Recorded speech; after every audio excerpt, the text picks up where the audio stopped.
I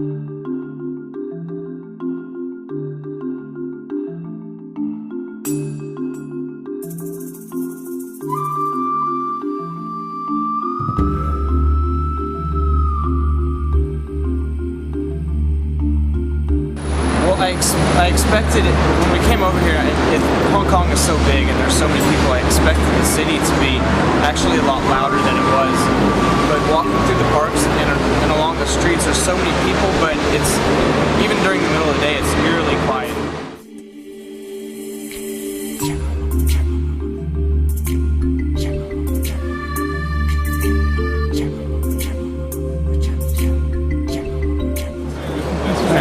Prime location in Hong Kong.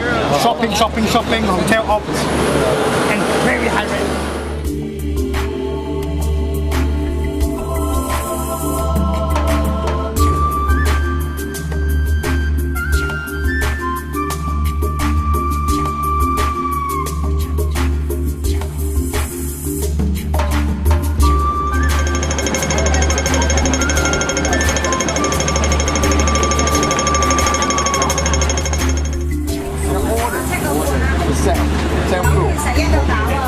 We can see this is why yeah. One of the things that we learned today was how feng shui influences a lot of the ways that business actually goes on in Hong Kong. From the way the buildings are oriented, if they're facing a certain direction, it means good luck, and how an orientation towards water equates more money. So those implications are important for people that are doing business in China, having to remember that feng shui influences a lot of the principles and foundations of the city.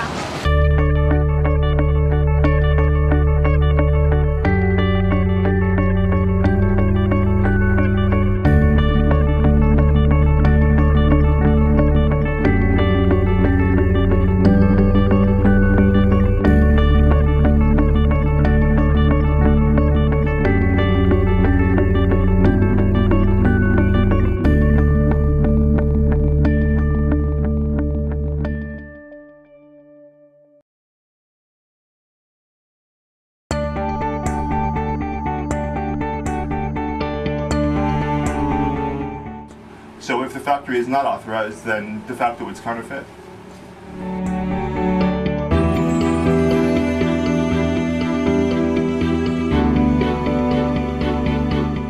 There's tons of migrant laborers. They're okay with anything. They know they're getting into some illegal. A lot of migrant laborers, they don't even sign labor contracts. They just they get paid on a monthly basis. Right.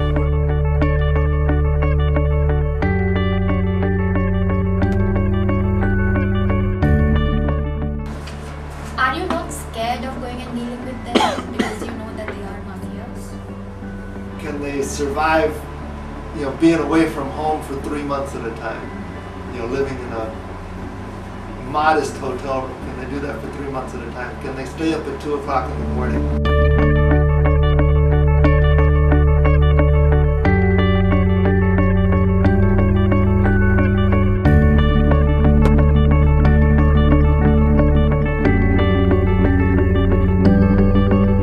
Arriving in Guangzhou, my first impression was that it was another large industrial city from kind of similar to Shenzhen, but a little bit different. Definitely much more Chinese city as opposed to the giant British influence that we saw in Hong Kong.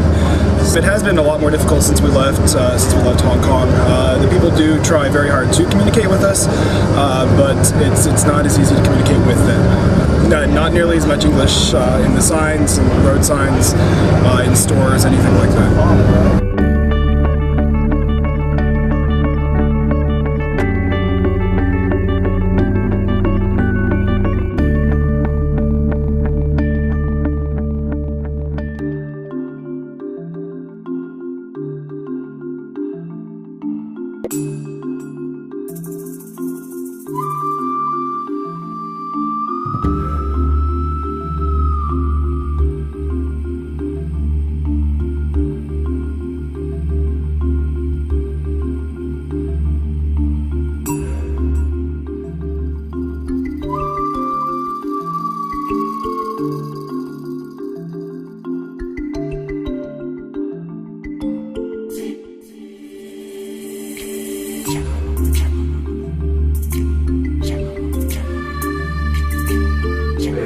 师、各位同学，上午好。We express warm welcome to you.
Bye, Charlie.